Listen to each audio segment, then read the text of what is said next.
यो हाम्रो मस्जिदबाट तल्लो पुल नेराको भाग हो। यसरी हाम्रा साथीभाइहरू खटिराखेका छन्।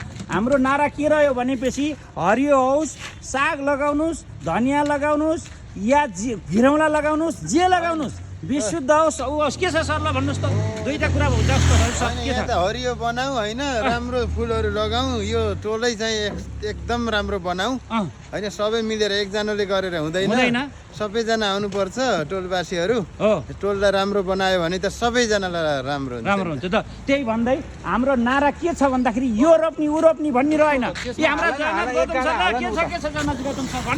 छैन, बिरुवा रोपण भयो। अब कसले ल्याएर गोबर थुप्रिएर बाटो खराब गरेका थिए, त्यसलाई व्यवस्थापन गर्ने काम भयो।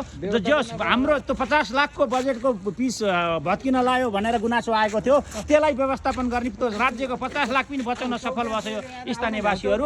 यसलाई विशेष गरेर आफ्नो टोल आफै बनाऊ भन्ने नाराका साथ राज्यको 1 रुपियाँ पनि लगानी नगरिकन वृक्षारोपण भइराखेको छ। राज्यको यो 14,47,000 राज्यको बजेटमा यो वाल सम्पन्न भएको थियो। हामी बल्खु खोला सरोकार समिति भन्ने एउटा समिति छ, त्यसले गरेको एउटा उपभोक्ता समिति खडा गरेर गरेको काम योजना हो। त्यसले गर्दाखेरि यसबाट यो हामीले गरेको संरचनालाई हामीले जसरी पनि बचाउनु पर्छ भन्ने टोलवासीहरूको गुनासो भएको कारणले गर्दाखेरि सबै टोलवासीहरू बाहिर आएर यी सबैले हेर्नुहोस् यसरी बेल्चा लगाएर आफैले मल व्यवस्थापन गरिराख्नु भएको छ।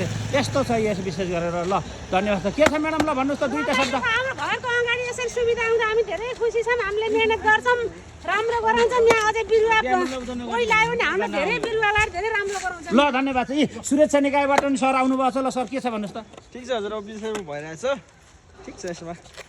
ल धन्यवाद छ सबै यसै गर्दै यसरी एकता होस्, सबै साथीभाइको एकता भयो भने सबै हुन्छ। ल विकलजी भन्नुहोस् त के छ? हात दुखेर एकदम चल्दैन भने भइसक्यो। ल ल ल ल ल ठिक छ ल यसो गरेर यसरी पनि